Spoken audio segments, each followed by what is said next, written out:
Hello and welcome to this episode of Today's Students, Tomorrow's Talent, the podcast about work and learning after high school, brought to you by Lumina Foundation. I'm your host, Dakota Palicki, and I am really looking forward to sharing today's conversations with you. All of us are shaped by the news.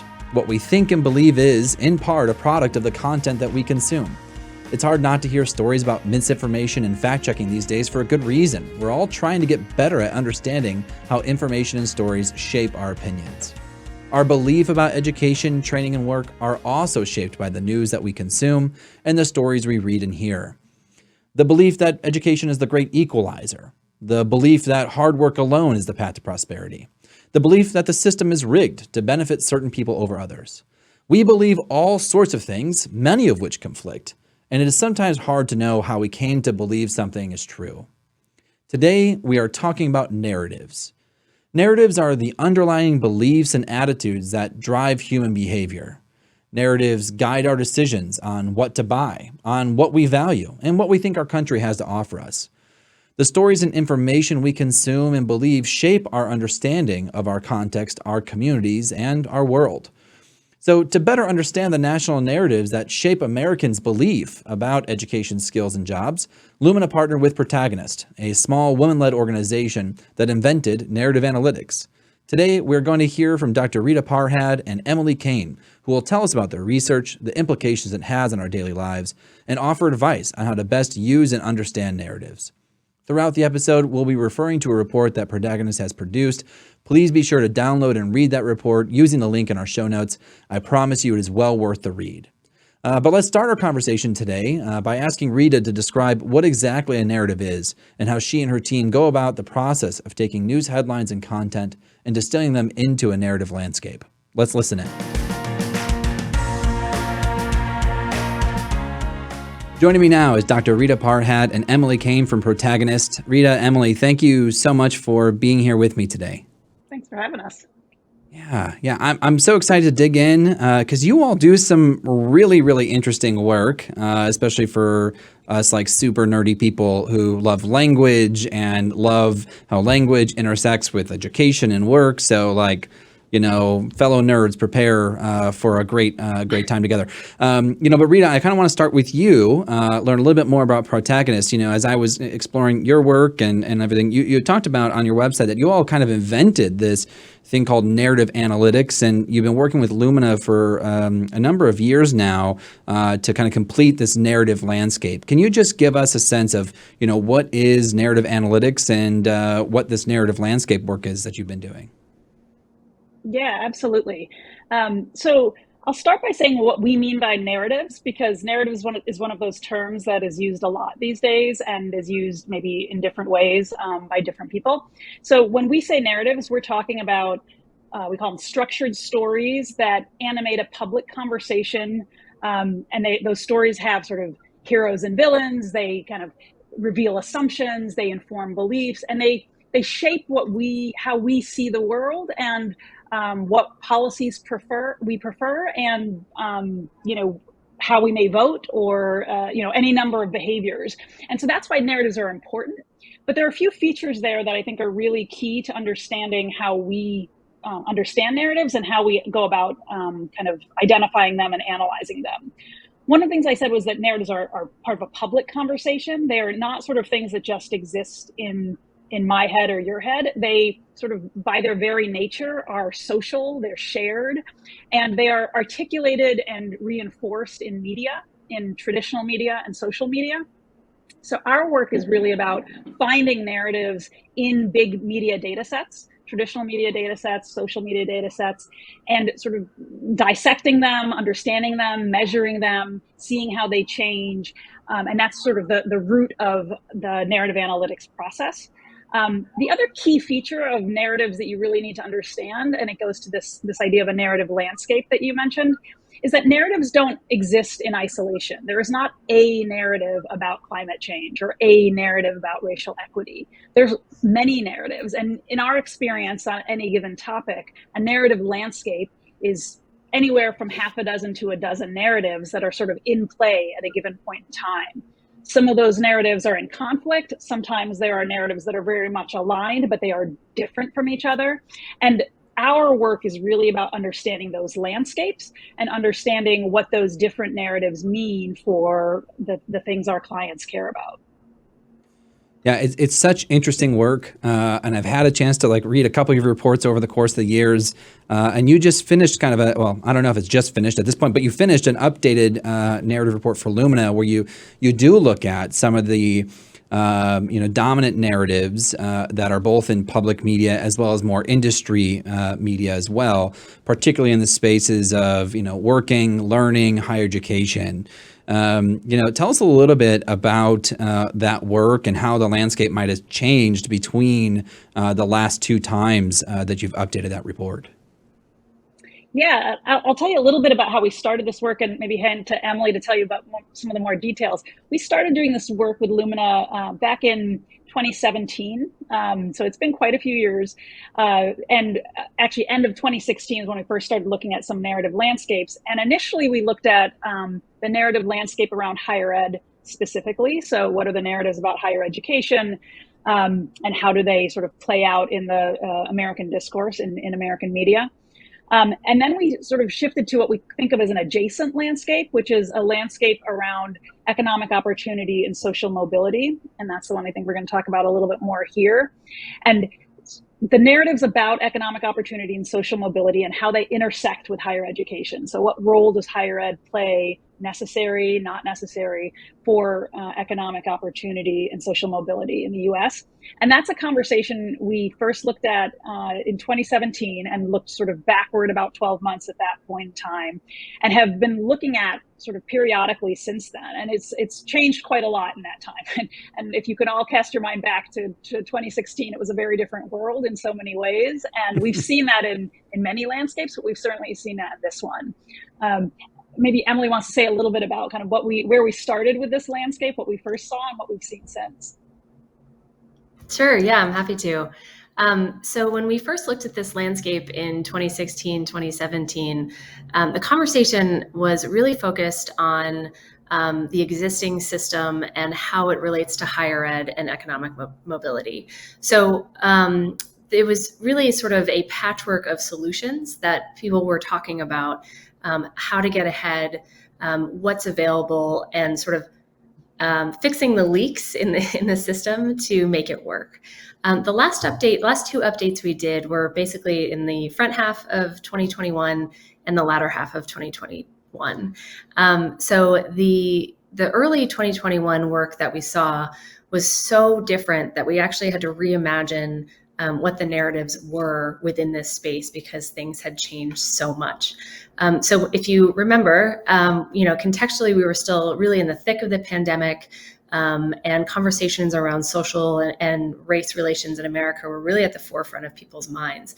And so the conversation around economic opportunity and social mobility was about making opportunity more equitable for all, particularly along race and gender lines. When we looked at this in the latter half of 2021, there had been a lot of more changes. So as more people were getting vaccinated, the economy was coming back, but there was so much supply chain disruptions. So that also included labor.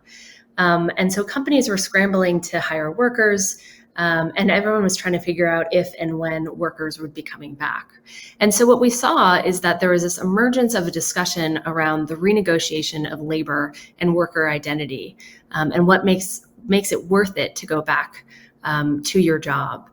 So the conversation about the opportunities available or lack thereof to workers really took center stage. So if you think about early 2021, the conversation was about race and gender. The conversation in the latter half of the year was really more interested in the relationship between workers, companies, and how those dynamics are shifting. Yeah. So you through this work on this report, you kind of find I'll call them 8 major narratives, and you give them some titles. And you kind of clump them into these 3 categories. One that is focused on race and society, another one's focused on higher education, and one about adaptation in particular. And I really appreciate what you're saying, because one of the differences that you also noted in your report between the dates, between the 2 reports, is that we went from a conversation that was diagnosing the role that race in particular plays in economic opportunity, shifting towards identifying ways that to actually address the issue. And I thought that was just such a major finding in between those two times, especially as you just shared, where this was updated in the middle of the pandemic, in the middle of of a lot of racial reckoning around the United States. How should we interpret that finding? Like, I know for me, when I read it, I jumped to like, oh, that's progress, but I don't know if that's right. How do we interpret that shift from moving to just identifying or diagnosing the problems to actually identifying and coming up with ways to approach that problem? Yeah, I mean, I would say that there's a lot of things happening here. I think there's a difference between diagnosing the problem and offering solutions. And in the latter half of 2021, there was a lot of sort of critique around the current system, not necessarily solutions, but identifying different parts of the systems that are currently in place that aren't working. So one narrative that we saw really spike was this one called Myth of Mobility. And this is a real critique of the American dream. It argues that college is no longer the great equalizer, middle class is no longer what it used to be, and merit no longer matters. And so it's arguing for sweeping change. People who think about this narrative deeply, they want debt relief, they want free college, they want a strong social safety net, and jobs that pay a livable wage. So an increase in this narrative, it's calling out not necessarily, policy details, but like, here are the different things that we need. It signals a growing frustration with the economic opportunities available to people in this country, but also the investments that people are making to try to get ahead, particularly in the post-secondary education space. So there's a implication here that, it's either these economic opportunity available and post-secondary opportunities are either not working or they're simply not enough to help people get ahead, particularly in a meaningful way. I so appreciate that because one of the things that's very clear is exactly what you've talked about, that many workers are reassessing their kind of relationship to society and relationship to higher education and the workforce, and also reassessing what it means to work at all. There's been some really great stuff coming out about Gen Z's quiet quitting and really looking at the different kind of approach towards work-life balance. It's very different from generations in the past. That essentially means how higher ed has been structured. And I guess I'm curious about, you mentioned in the report that there's going to be these ripple effects, that as workers are reassessing writ large the kinds of things that they need, the kind of training and skills that they need for the jobs of today and tomorrow, that there's a potential pretty big ripple effect in higher education.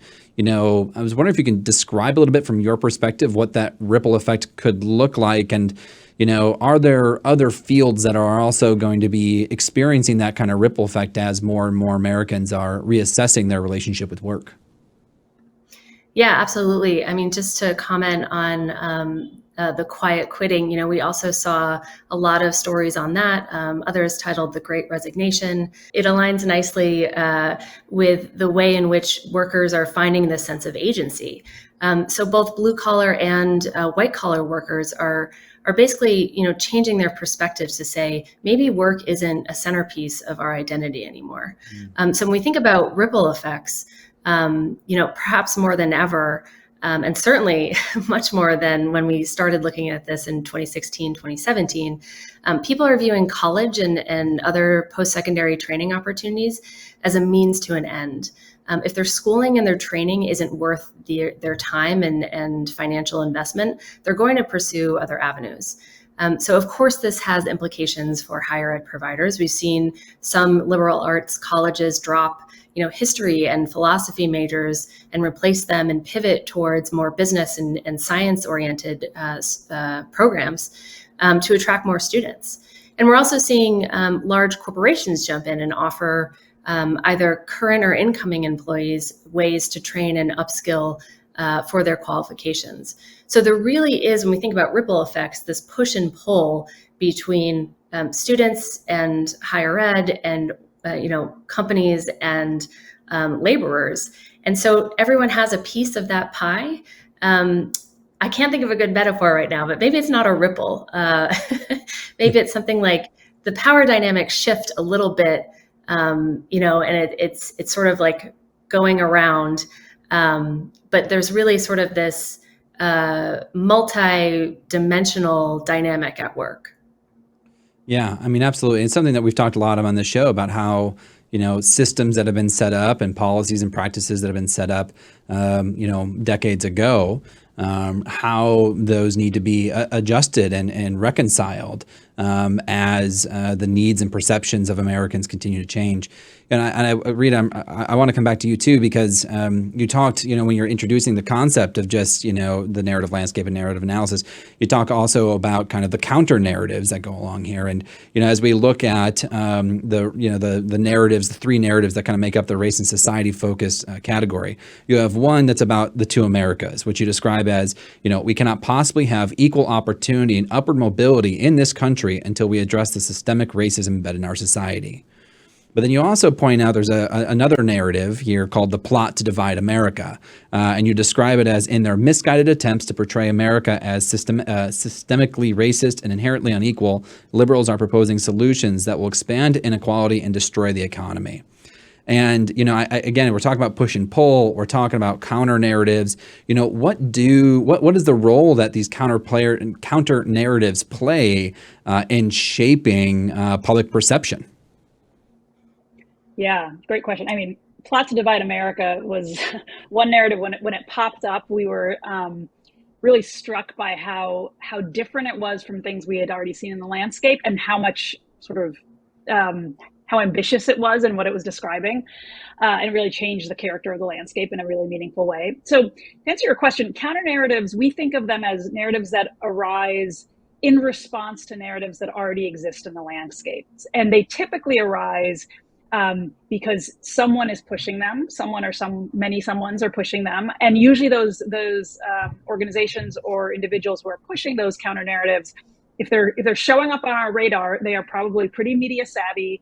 They may have media outlets that work directly with them, and they, are often very coordinated, because narratives are, they don't generally sort of get invented out of whole cloth. I mean, they usually have to sort of rise up to get a level of critical mass to show up on the radar.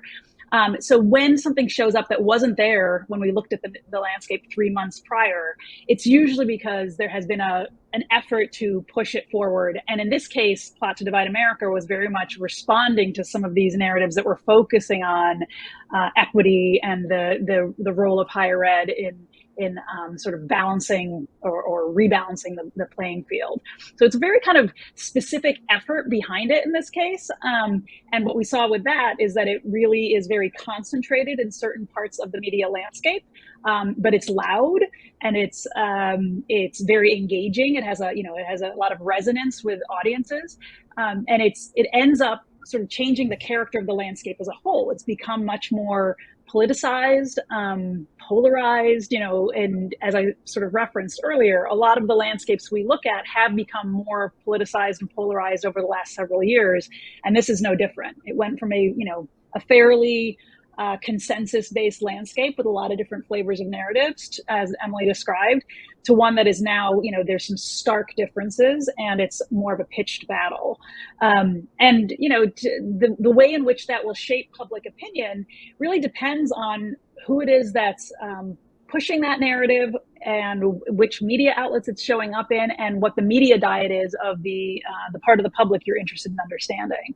I know Emily can speak a little bit more to the particulars of that particular narrative, which I think is really fascinating, and has really sort of changed the way we think about where this conversation is going. Yeah, I mean, thanks, Rita. That's such a great introduction. I mean, Plot to Divide America is such a classic counter narrative in the sense that it's really a catch-all for all these conservative grievances. And just to reiterate, this narrative talks about how liberals are misguided. They're trying to portray America as systemically racist, and their policies are going to actually cause more inequality and destroy the economy. So one thing to note here too is that sometimes when people hear these narratives, they start to bristle. And a lot of the feedback we get sometimes is around, but that's not true. And in a narrative landscape, it doesn't matter if it's true or not. The fact that it exists means that there's power and influence in this narrative. So it's not the best idea to ignore it. You have to know sort of what feeds it, how it works, and that way it's better understood if you really sort of examine it. So Plot to Divide America, it really rejects this emphasis of acknowledging systemic racism and instead really politicizes the discussion around race by claiming it's disingenuous. For this most recent update that we did, the narrative focused on really two main issues. One was the Build Back Better Act, saying that, again, sort of classic conservative talking points that if you want people to get out of poverty, then those benefits should be earned. Let's put these people to work rather than giving them handouts. And it argues that government overspending, particularly around COVID-19 employment benefits, are exacerbating inflation and the labor shortage. The reason people aren't going back to work is because they're getting enough money from the government. The other major sort of storyline that this narrative covered in this time period was around the disintegrating value of college degrees. And it talks about traditional college-age students and their post-degree outcomes. So it laments that this idea that social justice and diversity over merit is really doing students and future workers a disservice. Many of the content that we read talked about this eroding American work ethic, where students are becoming underprepared and lack vital experience to be functional, contributing members of society. And so it was really kind of saying, why are we putting so much clout and pushing kids towards college when really it's not doing anything for them and our communities and local economies? Mm. Yeah, I mean, one of the things I find really interesting too about some of about your work around this particular narrative was where it kind of comes from, and what I mean by that is you kind of disaggregate between, hey, here are partner kind of created content, those that are in Lumina's sphere, but also in higher education, workforce, et cetera, and then also looking at like public media sources and the general kind of news, if you will. And you found that very few, if any, industry kind of content producers even talk about or bring that narrative doesn't come up in their content, where it's primarily driven a lot by public media.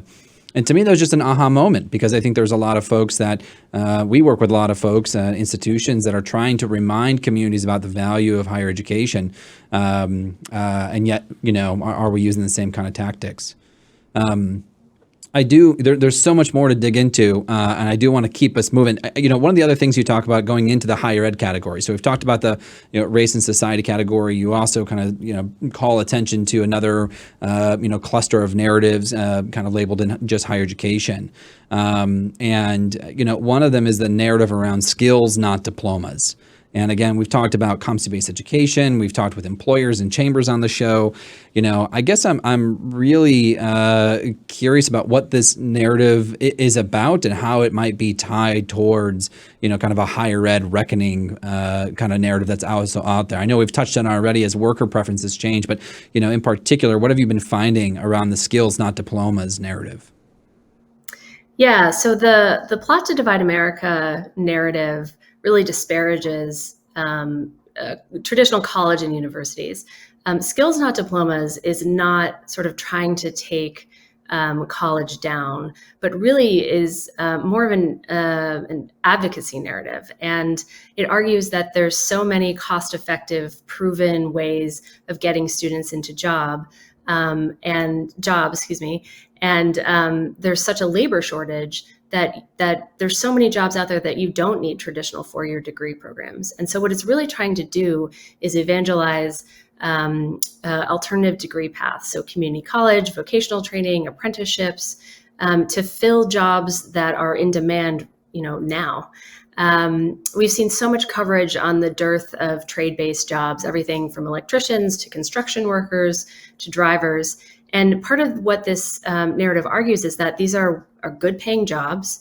So you're not going to be working in a low wage place of employment, and you're not going to be in this massive amount of debt that so many students have coming out of college or universities.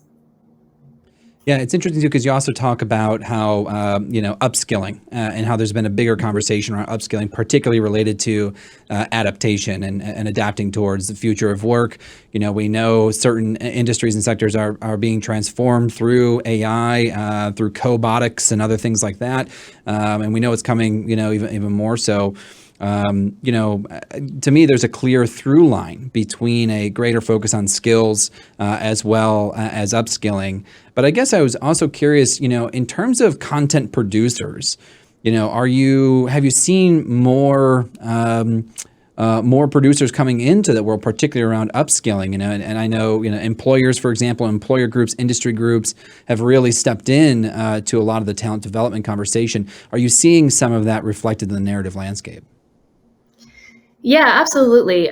So the most common way I think we find it is that particularly large companies will make an announcement that they are, if you work here for X number of years, we're going to pay for your college. So a lot of free college or reduced college notifications, and that sort of gets picked up in broader media. So some familiar companies we've heard of is Walmart, Starbucks, Chipotle. And so that kind of has a ripple effect through national and local media.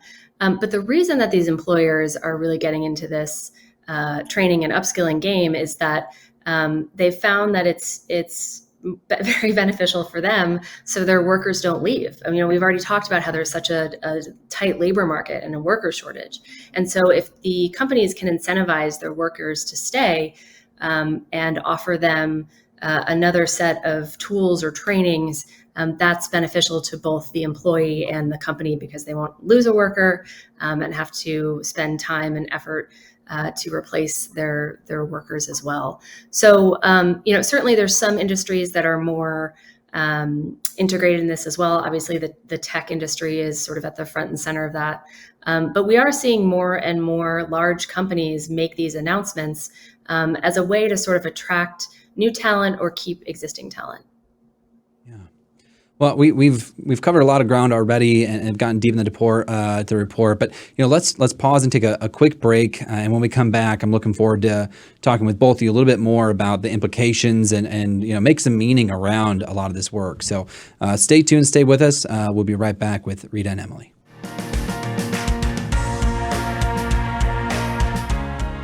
Hey everyone, welcome back. We're continuing our conversation with Rita and Emily from Protagonist. We just spent the first half digging deep into the report.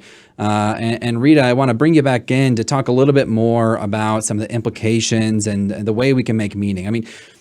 For me, I don't know, like I'm an average person, I try to consume news from a lot of different sources. I have like 10 news apps on my phone, way too many push alerts, and read some industry news. And I always get worried because it's like, how much of it am I being a victim of algorithms and big data science and, the rabbit holing and the funneling things that we know can happen now? Am I focusing too much on too few resources, all those kinds of things? But, I guess, again, we talked about it a little bit, but, when you've compared the content that's being developed by industry news sources compared to public media, you really did find some key differences. Industry sources tend to produce content that were focused on two Americas, for example, much more than the public media did. However, public media tended to, produce more content around counter narratives, around upskilling, the mobility. What do we as a consumer of news and information need to take away from that kind of comparison? What advice do you have to me as someone who's trying to just stay up on the news and be well informed? Yeah, it's a great question. I should say before we get any further that when we say public media, I think just to clarify for your listeners that we don't mean like NPR, or we don't only mean public media in that sense. We're just meaning mainstream media. So that includes public media, but other corporate media entities as well. And I think the thing to keep in mind when you compare what we're seeing in that environment versus what we see from what you're describing as industry or people who are sort of in the higher ed field is that the incentive structures are different, right? I mean, so in corporate mainstream media or broader mainstream media, there is a need to tell a newsy story, and frankly, it thrives on conflict. So one of the reasons I think Plot to Divide America has shown some resilience in that broader media landscape is that it sort of feeds conflict, and I think there is I would say a preoccupation these days in mainstream media to portray both sides, and maybe to a fault. There's a lot of media criticism of this at this point, but there is a need to, in the interest of being objective, to frame things as two sides to a story, and then the way to do justice to that is to cover both.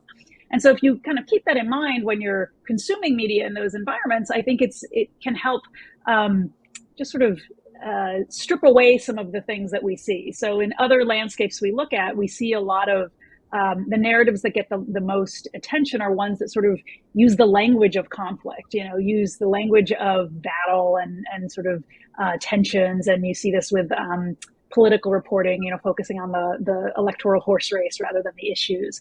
Whereas the industry or the higher ed specialty organizations, they're focused on the issues they focus on and the solutions to them. So I think knowing that as a consumer and sort of having a little bit of that lens on when you're reading from these different sources and understanding what those incentive structures are doesn't mean you can't get good news from all these different sources, but it kind of puts a filter on how you're getting it. I think it's also the case that the folks who work in industry have to be aware of what's going on in that broader conversation if they want to be relevant beyond their existing audience, right? So I think it's actually important to be able to understand what those narratives are, what the language is that's resonating, in order to kind of maybe ride some of those waves and get into that conversation so that you can talk about your solutions or you can talk about your issues. But I think as a consumer, it's just, I think for me, what I find most instructive is to kind of keep that understanding of what those incentives are and how that might shape the headline you see or the choice of news stories you see and the narratives that are kind of revealed there. Rather than just relying on that as sort of the end, the beginning and the end of the story. I think other good etiquette that I'm sure you already practice is getting news from multiple sources. Having sort of well-rounded sources, that kind of thing. Following, particularly if you follow people on Twitter, if you follow journalists on Twitter, following ones who are more encompassing with their viewpoints and things like that. Yeah, I mean, I so appreciate that. And I'm going to ask a selfish question. I in my day job when I'm not here recording a podcast, I help run an institute, and part of my job is to run our communication strategy and output. And I guess as I was talking with you and listening to what you're saying, I guess I'm wondering, as a producer of industry news, is it even worthwhile for me to try to engage, stories or narratives that are in the public discourse through corporate and public media, et cetera, through big media? I don't know what the right word here is, because it seems like media groups are bigger and bigger and different this year or nowadays. Or is it better for us to just kind of stick to, hey, this is our focus, this is what we do? I mean, it's a hard choice to make. What's your advice for organizations that are producing content and news specifically to the industry? I think if you're interested in expanding your audience, which is a specific goal, right? I mean, if that's part of the interest, I think you have to be willing to engage in that broader media discourse.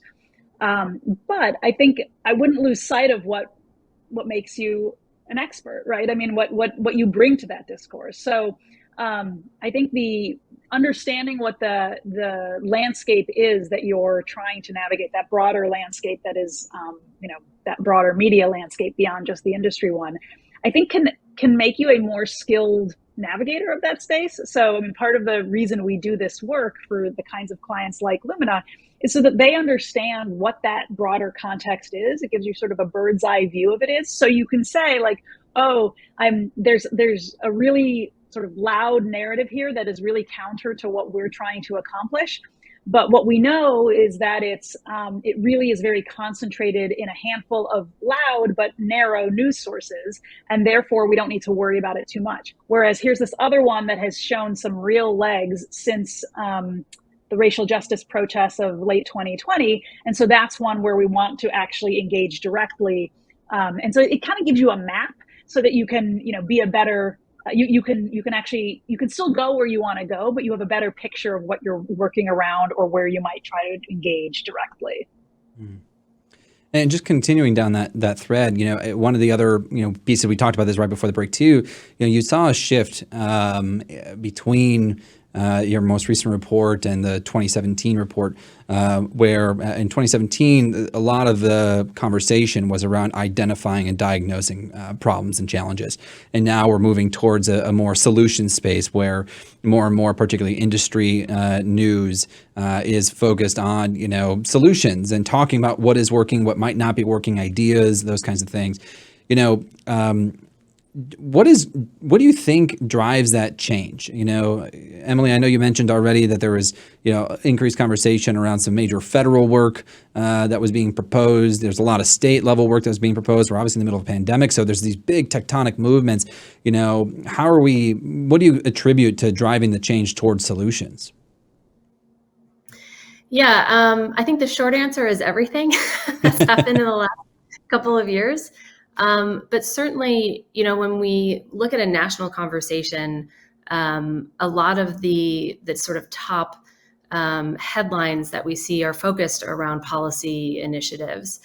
So I think, again, sort of in the last year and a half, 2 years, we've seen a number of innovative and new policy initiatives in the higher ed space, in the economic space.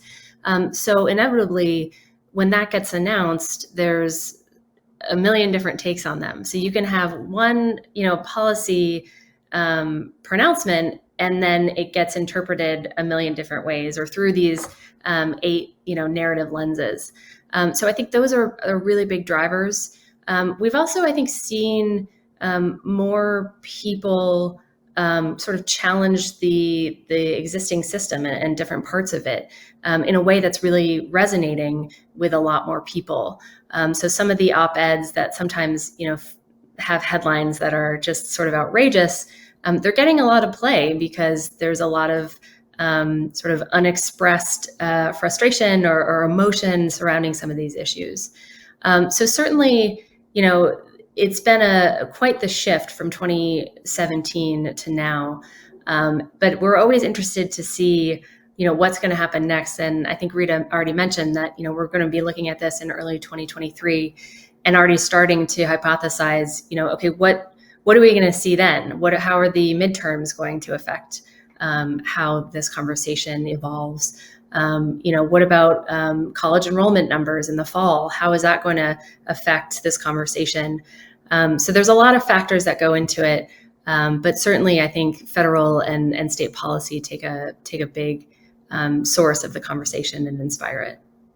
Yeah, and one of the things I love about your all work at Protagonist is that you go beyond just identifying, what the narratives are and that really robust methodology that you use to kind of analyze the narrative landscape. But you go a step even further and say, okay, here's the impact that they're having. And I know you have a lot of proprietary ways that you measure impact, everything from reach to, engagement of certain headlines and those kinds of things.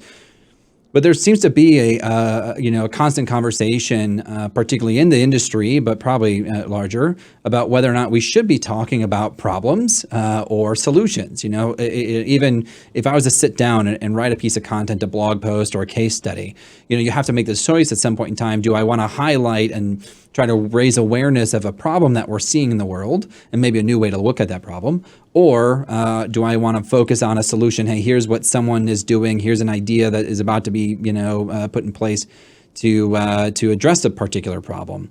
Of the two, which do you see having a greater impact by the ways that you measure it in terms of engagement and reach and those other metrics that you kind of use to gauge impact? Yeah, so certainly the more problem-focused headlines and content drives engagement and readership. across, both public media and then also some industry reporting as well. I think that's, as Rita mentioned, sort of the nature of the the media machine. Maybe some political implications there as well. But certainly it doesn't mean that solution-focused headlines and content are not effective. So it is a balance, and it's something as those who are communication professionals take into consideration. How can you frame something rather than like problem solution? Is there a way that you can kind of turn that on the head? So I think that's something that's going to be really hard to shift.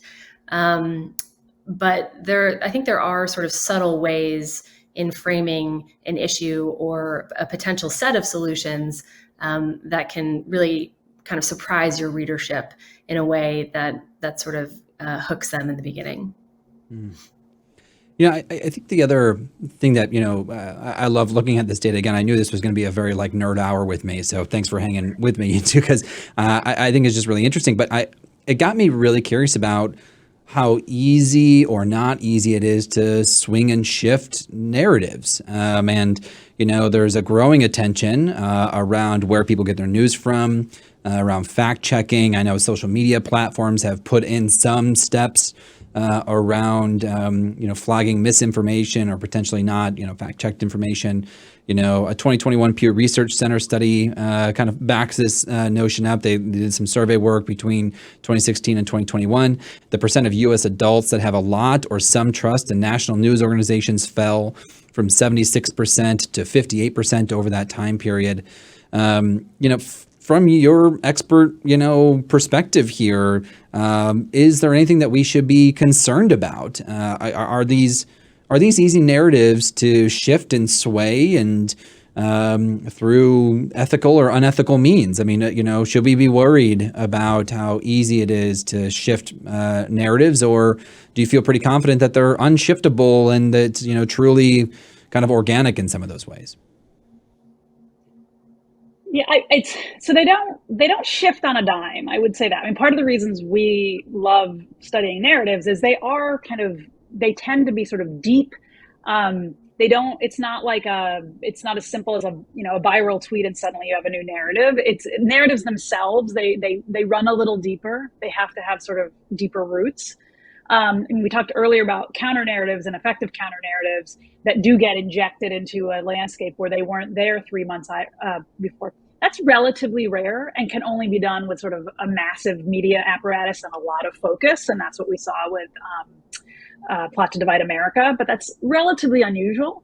And typically what we see in a narrative landscape is that, from year to year, they're the same narratives, give or take. There might be a new one introduced. There might be another one that's sort of faded away.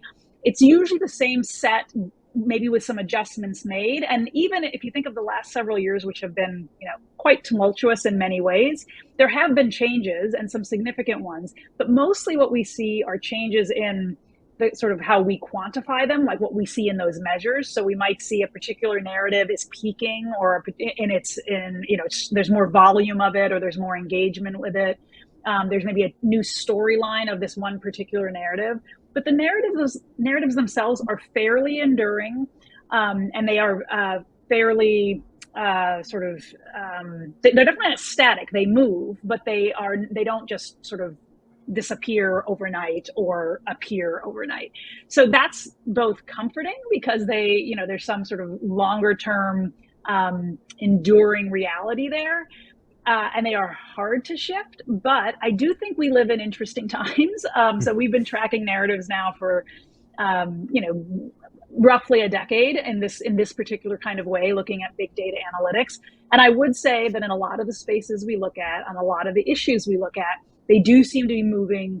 There's more movement than there used to be. And that's partly just because of the nature of the media environment, but also I think, politically in this country, things are more combustible than they used to be. So I think there is more room for that. And there is there's certainly more worry that comes with that, but there's also opportunity, right? So you asked, should we be worried?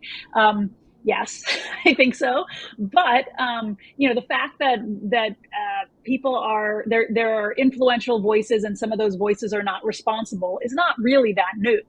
I think what we have now is a much more. There are many, many more voices in the conversation, and that is in many ways a good thing. Power is a little more dispersed. A lot of previously marginalized voices do actually have some space now. But with that, we have a lot of irresponsible voices, a lot of misinformation, disinformation. Accountability mechanisms are not probably up to the task as they currently exist. There's a lot of work to do on that. But the upside of that sort of democratization of information is that there is just room for things beyond the traditional power structure to actually have space in the conversation. I think that puts responsibility on all of us as consumers of news and as participants in that conversation to be aware of those limitations and to have our own ways of evaluating and holding accountable those different kinds of news sources. But I think on balance, it's probably a mark of progress, but it does change a little bit how we think of, where we get our news and how we participate in a news environment. Yeah, before I let you all go, I guess, to kind of wrap up that point, obviously we've talked a lot about what we can do as consumers of news and information. I think this is just really effective information to understand what it is that you're consuming. So I've personally benefited from that conversation. But, there are a lot of organizations out there. There are colleges and universities. There's institutes. There's centers that are, producing this kind of information. There's philanthropy that invests pretty heavily in strategic communications work and, raising awareness of both problems and solutions. How do you hope that organizations of all kinds use this information that you're providing? What should they do as information and news producers or supporters? Yeah, I think philanthropy is really uniquely situated in sort of the narrative battles that we're in. At its best, philanthropy is an ideas business. Business is probably not the right word, but it's in the game of ideas or in the world of ideas, and it's in a position because it's not worried about a bottom line the way a lot of other organizations need to be, to invest in better, more equitable, more democratic ideas, and to amplify those kinds of narratives and to try to shape conversations in productive ways, because philanthropy foundations can be wedded to, in a really meaningful way, to a vision and a set of principles. I think they are uniquely situated to actually shape those environments. Now, with that comes a lot of responsibility. And what our work does is actually provide, or what we try to do is provide, as I referred to earlier, sort of a mapping of that space so they can be more strategic about that, right? If you have all that money to invest and you want to put it in places, and part of that is to change the conversation or sort of build narrative power in communities that haven't had it historically.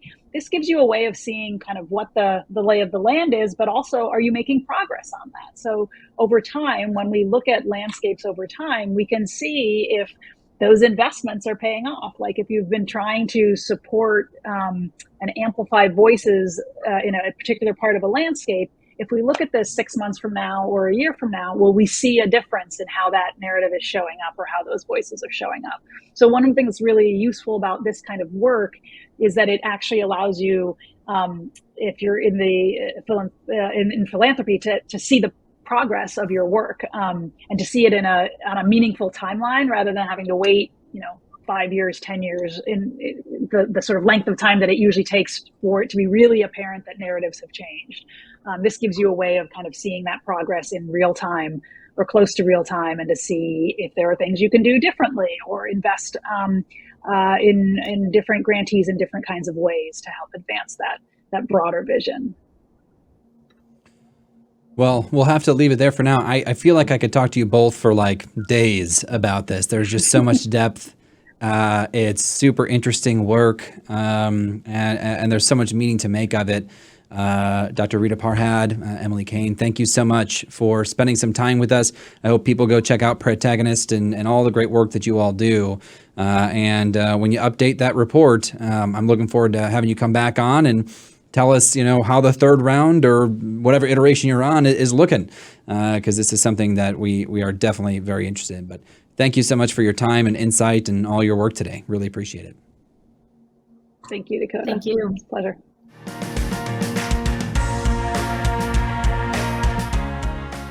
Welcome back, everybody. This is a good opportunity for us to examine what we believe and try to trace back our beliefs to the information that shaped us. As a consumer of information, we might find that our beliefs are mainly a product of one or two personal stories from friends and family members. Or perhaps we tend to read, listen, or watch the news from the same few sources. Ask yourself, how much of my worldview is created by these few sources? And for those in the field of education, training, and work, it's time for us to reflect on the broader narratives that we're using to communicate with the people that we intend to serve. Narratives, without a doubt, drive our behavior. And if we want to make sure people access the kinds of education and training they need to prosper, then we need to be sure to communicate effectively. If you haven't yet, check out the report in our show notes. It's full of data and insights that are interesting and useful to really any reader. And be sure to check out Protagonist's website, where you can find all sorts of examples of how they've used narrative research to understand our world, even beyond education and training. Thank you for joining us today, and be sure to tune in next month for our conversation with state policy and philanthropic leaders who talk about the innovative approaches they're taking to improve workforce and higher education systems. Our show is produced by Jacob Mann and me, Dakota Policki, with support from Matthew Jenkins, Amy Bartner, and the team at Site Strategics. Well Done Marketing supports the promotion of our show. Deborah Humphreys and Kevin Corcoran provide leadership for Lumina strategic engagement efforts. Please be sure to subscribe and rate our show wherever you get your podcasts. And as always, if you have a comment or an idea for an episode, reach us at luminafoundation.org or reach me on Twitter at Dakota Policki. Thank you again for being with us, and we will see you next month.